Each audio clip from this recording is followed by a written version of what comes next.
The lunchtime rush was at its peak, and the small diner buzzed with a chorus of clattering plates and conversations. In a corner booth sat a sharply dressed businessman, impatiently tapping his fingers on the table as he checked his expensive watch for the third time in 5 minutes. His waitress, a young woman named Chloe, was doing her best to keep up, a polite but weary smile on her face. Just then, the diner's bell chimed softly, and an elderly woman shuffled in, clutching a worn-out handbag. Her clothes were neat but faded, and she moved with a slow, deliberate hesitation. She found an empty table, sat down, and studied the menu for a long, anxious time. The businessman watched her, a flicker of annoyance crossing his face. When Chloe finally made it to her table, the old woman looked up with timid eyes. "Excuse me, dear," she whispered, her voice frail. Could I just have a cup of hot water and maybe a slice of lemon? I'm feeling a bit chilled." The businessman overheard and rolled his eyes, thinking she's just taking up a table.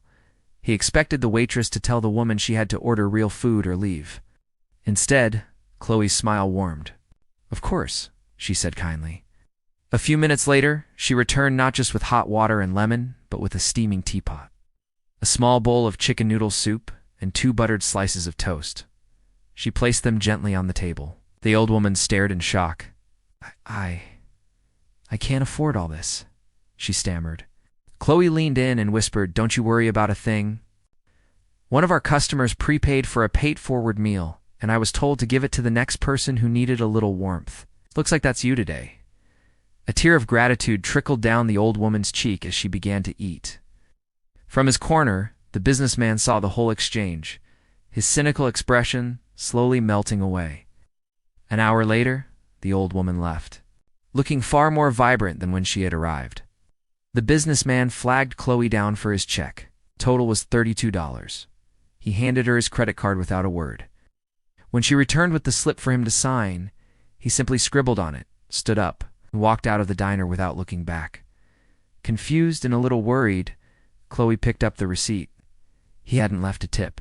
In fact, he hadn't even signed his name. Instead, on the tip line, he had written a single word: everything. Puzzled, she took the slip to her manager, who ran the card again. This time, he entered the full remaining limit on the man's corporate card. The machine printed a receipt for $5,000. Tucked into the receipt fold was a note in the man's handwriting. "For the pay-it-forward soup, please open an account and keep it going. True character isn't about what you have. It's about what you're willing to give when you think no one is watching.